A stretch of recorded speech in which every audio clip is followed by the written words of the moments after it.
આ ભાજપાના લોકોને મારે એ કહેવું છે કે તમારી વાત કરતાં તમે શાંતિથી ખાલી એસોસિએશન ઓફ ડેમોક્રેટિક રિફોર્મ્સ એડીઆરનો રિપોર્ટ ખાલી વાંચી જાઓ તો એના ઉપરથી આપણને એટલી ખબર પડે કે ભારતીય જનતા પાર્ટીના 44% કરતાં વધુ સાંસદો ગુનેગાર છે એવું એમને પોતાની એફિડેવિટો સાથે આપ્યું છે.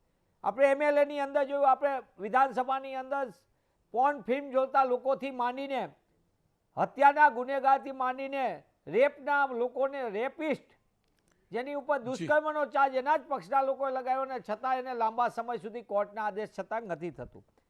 તાજેતરની અંદર મારે એ વાતે પણ નથી કહેવી અત્યારે કે ગુજરાતના 10 લાખ કરતાં વધુ યુવાનોની જિંદગી સાથે છેડા કરનારા લોકો પેપર લીક કૌભાંડના આરોપીને કોષાધ્યક્ષ બનાવવા. આમ જો તો રાઇટ મેન રાઇટ પોસ્ટ છે, એને ભાજપે કોષાધ્યક્ષ બનાવ્યો કારણ કે કલેક્શન સેન્ટર હોય એને જ કોષાધ્યક્ષ બનાવાય.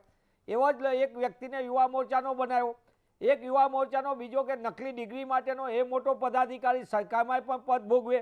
એવા લોકો પણ ભાજપામાં છે. પણ આપ આદમી જે પોતાની વાત કરતા હતા એ લોકો સાથે દુઃખ સાથે કહું છું, હું આપના માધ્યમથી કહું, એક સામૂહિક પ્રયત્ન છે. રોનકભાઈ, આપને અભિનંદન આપું છું. એક તો આપને 5 વર્ષ સુધી સતત આપણે હું તો પોલીસ કાર્યક્રમ કર્યો, પણ આપે એક આ મુહિમની દ્રષ્ટિએ આ કાર્યક્રમની અંદર હું જ્યારે વાત કરું છું ત્યારે હું મારા પક્ષ પ્રત્યે પણ જવાબદારીપૂર્વક કહું છું.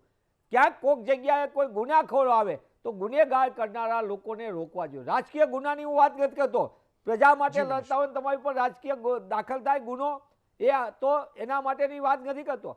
પણ તમે સત્તાનો દુરુપયોગ કરીને તમારું વિઝિટિંગ કાર્ડ કોકને પરેશાન કરવા માટે ભૂમાફિયા તરીકે બીજી રીતે ક્યાંય પણ થાય તો એ ગંભીર અને ચિંતાનો વિષય છે. એક નાની વાત કહી દઉં રોનકભાઈ કે ગુજરાતની અંદર ને દેશની અંદર સાયબર ફ્રોડના ગુનેગારોને સૌથી મોટું મલ્ટીલેવલ માર્કેટિંગના જેને એમએલએમ કરીને લાખો લોકોના ભાઈઓ બહેનોના પરિવારોના પૈસા લૂંટી ગયા એવા લોકોને ભારતીય જનતા પાર્ટીએ ટિકિટો આપી છે.